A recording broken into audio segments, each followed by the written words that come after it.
प्रिय मित्रों, आज से हम श्रीमद् भागवत की कथा जो सुख सागर नामक ग्रंथ से ली गई है उसका हिंदी रूपांतरण कहेंगे। संस्कृत ठीक ढंग से हम लोग पढ़ नहीं पाते हैं तो अशुद्धियां हो जाती है। तो वेद पुराण पढ़ने में अशुद्धियां नहीं होना चाहिए, इसलिए हम हिंदी अनुवाद ही कहते हैं। तो आज पहला अध्याय नारद शनकादि समागम और भक्ति ज्ञान वैराग्य वृतांत निवेदन। द्वापर के अंत में श्री कृष्ण जी अपनी लीलाओं को समाप्त कर बैकुंठ चले गए और कलयुग के आगमन के परिणाम स्वरूप धर्म क्षय और अज्ञान का अंधकार बढ़ने लगा।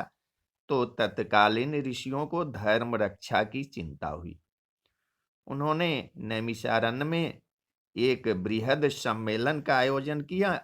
वहां देश देशांतर के समस्त ऋषि महर्षि उपस्थित हुए और कलयुग के आ जाने पर संसार का कल्याण कैसे हो इस पर विचार विमर्श किया गया। ऋषियों में श्रेष्ठ शौनक जी से ने महर्षि सूत जी से कहा कि हे भगवान, इस समय केवल आप ही सर्वश्रेष्ठ ज्ञानी और अनुभव पूर्ण तपस्वी रह गए हैं। अतएव आप कोई ऐसा उपाय बताइए जिससे कलयुग के मनुष्यों का कल्याण हो। सूत जी ने कहा कि मेरी समझ में इसके लिए वह कथा ही सर्वश्रेष्ठ उपाय है जिसे सुखदेव जी ने राजा परीक्षित को सुनाया था। वह कथा परम भक्तिपूर्ण और श्री कृष्ण जी को प्रसन्न करने वाली है। इस कथा को सबसे पहले सनकादिकों ने नारद जी से कहा था और इससे पहले नारद जी ने इसे ब्रह्मा जी से सुना था।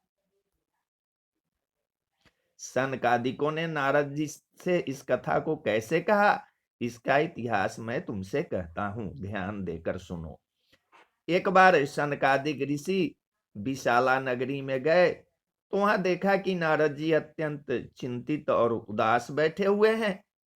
ऋषियों के पूछने पर नारद जी ने कहा कि मैं अभी ही काशी प्रयाग मथुरा आदि तीर्थों का पर्यटन करके लौटा हूं।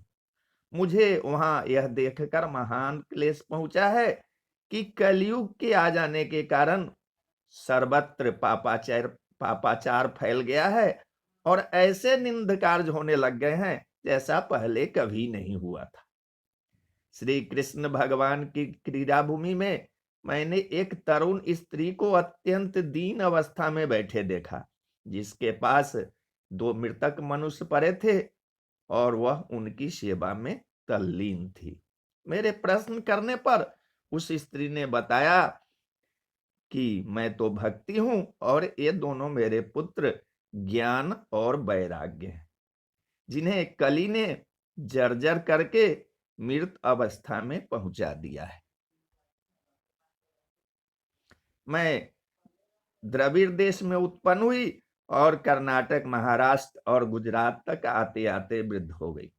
यहाँ वृंदावन में आ जाने पर मैं तो पुनः तरुण अवस्था को प्राप्त हो गई, किंतु ये मेरे दोनों पुत्र ज्ञान वैराग्य मृतक हो रहे हैं।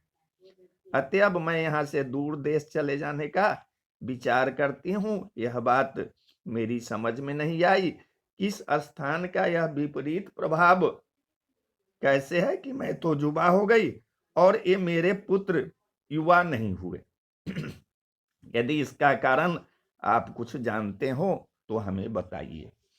नारद जी ने कहा कि कली के कारण ज्ञान और वैराग्य लुप्त प्राय हो रहा है और केवल एक भक्ति ही मनुष्य के लिए कल्याणप्रद मार्ग अवशेष रह गया है। यहाँ वृंदावन में भक्ति नाच रही है, अतएव तुम यहाँ आकर तरुण हो गई तो यह कोई आश्चर्य नहीं। भक्ति ने कहा कि राजा परीक्षित ने कलयुग को स्थापित कर अच्छा काम नहीं किया। नारद जी ने कहा कि राजा परीक्षित कली को मार डालने के लिए उद्यत हो गए थे, परंतु वह उनकी शरण में आ गया और राजा ने यह समझकर कि अन्य युगों के जप तप समाधि आदि के फलों से कहीं श्रेष्ठ फल कली में केवल श्री कृष्ण के गुणानुवाद से प्राप्त हो जाता है, अतएव उन्होंने कली को छोड़ दिया और वह प्रतिष्ठित हो गया। अब तो ज्ञान बीज के स्थान पर भूसा बोने के समान निष्फल हो गया, तीर्थों का फल भी चला गया। ऐसी स्थिति में भक्ति के अतिरिक्त धर्म ज्ञान आदि में कुछ भी सार तत्व नहीं रह गया है। तो बोलिए जय श्री कृष्ण, जय श्री कृष्ण।